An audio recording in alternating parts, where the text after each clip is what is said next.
बनेगा, राम जी किसे पसंद करेगा? जो अच्छा इंसान बनेगा कि बुरा इंसान बनेगा? अच्छा इंसान। हमें राम जी का पुजारी बनना है कि हमको बुरा इंसान बनना है? बताओ। राम जी का पुजारी बनना है, राम जी की तरह से बोली विचार व्यवहार हमारा मर्यादित हो, अच्छा हो, अच्छा खाएं, अच्छा बोले, अच्छा व्यवहार करें और अच्छी तरह से अपना सब काम करें। दिवाली में दिए जलाते हैं, और दिए जलाते हैं तो क्या होता है? अंधेरा भगता है कि बढ़ता है? अंधेरा भागता है। जब दिए जलाते हैं क्या होता है? अंधेरा भागता है। वैसे ही दिवाली का संदेश ये है कि जब हम दिए जलाते हैं बाहर, तो बाहर का अंधेरा भाग जाता है। वैसे ही हम राम जी को जितना जानेंगे, हनुमान को जितना जानेंगे, हनुमान चालीसा पढ़ेंगे, रामायण सुनेंगे, रामायण पढ़ेंगे, तो क्या होगा? हमारे मन के अंदर जो गलतफहमी है, जो भ्रम है, जो अंधेरा है, वो सब मिट जाएगा। फिर हम अच्छा सोचेंगे, अच्छा बोलेंगे, अच्छा खाएंगे और जीवन में कुछ अच्छा काम करेंगे। ये दिवाली का संदेश है। दूसरा क्या दिवाली संदेश? हम मिठाई जब खाते हैं तो मिठाई अपने खाने में मजा आता है कि बांट खाने में मजा आता है?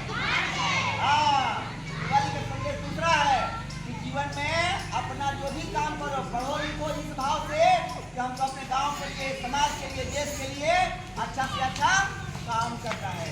ये संदेश है। और तीसरा का संदेश है दीप से दीप जले। एक दिया जलाते हैं दिवाली में और उसी दिए से दूसरा, फिर से तीसरा। मतलब क्या है? हम खूब पढ़ें, खूब विद्या अर्जित करें, अच्छी अच्छी बातें सीखें, महान पुरुषों की, महामना वाल्मीकि के नाम सुने ना आप लोग? वाल्मीकि का महामना वाल्मीकि, तुलसीदास, हरिश्चंद्र, भगत सिंह, चंद्रशेखर आजाद, नेता सुभाष चंद्र बोस, ऐसे ऐसे जो महान लोग हैं अपने देश में, उनकी किताबें पढ़ें, छोटी किताबें पढ़ें, ताकि हमारे अंदर साहस, हिम्मत, उत्साह, इच्छा शक्ति और ऊर्जा बढ़ जाती है। अब चाहते हैं अपनी ऊर्जा बढ़ाना? चाहते हो महान आदमी बनना? चाहते हो अच्छा आदमी बनना? चाहते हो समाज के लिए अच्छा अच्छा काम करना? बहुत बढ़िया। तो फिर आप लोग दिवाली से बच्चों काशी हिंदू विश्वविद्यालय है, जिसको हम लोग अंग्रेजी में बनारस हिंदू यूनिवर्सिटी कहते हैं। वो दुनिया की बहुत बड़ी यूनिवर्सिटी है। शायद ही जो है पूरे एशिया में इससे बड़ा कोई यूनिवर्सिटी होगा। जब आप लोग बड़े होंगे तो उसी काशी हिंदू विश्वविद्यालय में, बनारस यूनिवर्सिटी में आप लोग पढ़ेंगे। तो जिन्होंने उस यूनिवर्सिटी को बनाया, हम लोगों ने बच्चों के लिए एक लाइब्रेरी शुरू किया है। और आपको पता है कि ये लाइब्रेरी का जो है यहाँ पे वो बैनर लगा हुआ है। तो आप लोगों को हम लोग जो है हफ्ते में किताब आकर के देंगे। थोड़ा पास में आ जाओ, थोड़ा पास करीब आ जाओ।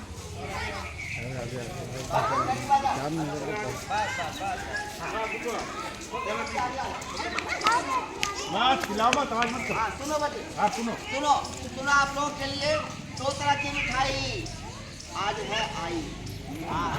तो बच्चों, आप लोगों के लिए एक बच्चों के लिए देखिए, लाइब्रेरी तो बहुत है, बनारस में बहुत लाइब्रेरी है, 3-3, 4-4 विश्वविद्यालय है, लेकिन मेरी जानकारी में बच्चों के लिए कोई लाइब्रेरी पुस्तकालय नहीं है। इसलिए जो है हम सभी मित्रों ने ये मिल करके सोचा कि बच्चों के लिए एक लाइब्रेरी बनाएंगे और करीब 250-300 पुस्तकें हम लोग बच्चों के लिए खरीद के ले आए हैं। और आप लोगों को हर हफ्ते 1 या 2 किताब आप लोगों को हम लोग देंगे। और आप इसी मंदिर परिसर में आगे चल के, अभी जो आपके बगल में जो बच्चों को 2-2 किताबें देते हैं, फिर वो बच्चे 2 किताब पढ़ करके अगले शनिवार को वापस कर देते हैं और फिर उनको 2 नई पुस्तकें हम लोग दे देते हैं। तो इस मंदिर परिसर में भी आगे चल करके एक दिन हम लोग कोई निश्चित करेंगे शाम को, और 1 घंटे के लिए आएंगे, आप लोगों के बीच में आप लोगों को कुछ सिखाएंगे और 2 पुस्तकें पढ़ने के लिए देंगे। और अगले रविवार को उसी में 2 नई किताबें हम लोग आपको दे देंगे। और उस 1 घंटे में आपको कुछ ना कुछ अच्छी अच्छी बातें भी आपको उससे बात करके बताएंगे। आप लोगों को ये जानना चाहिए कि जैसा अखिलेश भाई साहब ने बताया कि हम लोग जो है दीपावली इसलिए मनाते हैं क्योंकि हमारे एक जो भगवान हुए, जिनको हम लोग श्री राम भगवान कहते हैं, जब वो बहुत छोटे थे तो जो उस समय राक्षस लोग थे, जो बदमाश लोग थे, वो बहुत लोगों को तंग करते थे।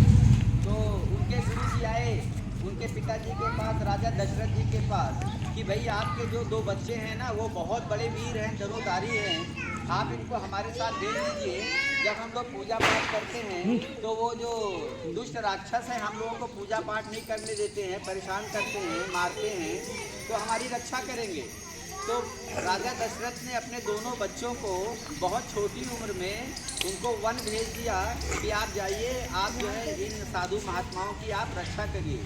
तो वहाँ जाकर के सारे राक्षसों से उन्होंने रक्षा किया। और फिर उसके बाद में फिर जब वो आए तो आगे चल कर के ऐसी कोई परिस्थिति बनी कि भगवान राम को, लक्ष्मण जी को और भगवान राम की पत्नी माता सीता को 14 वर्ष तक जो है जंगल में रहना पड़ा, जिसको हम लोग वनवास कहते हैं। तो इससे हमको क्या शिक्षा मिलती है?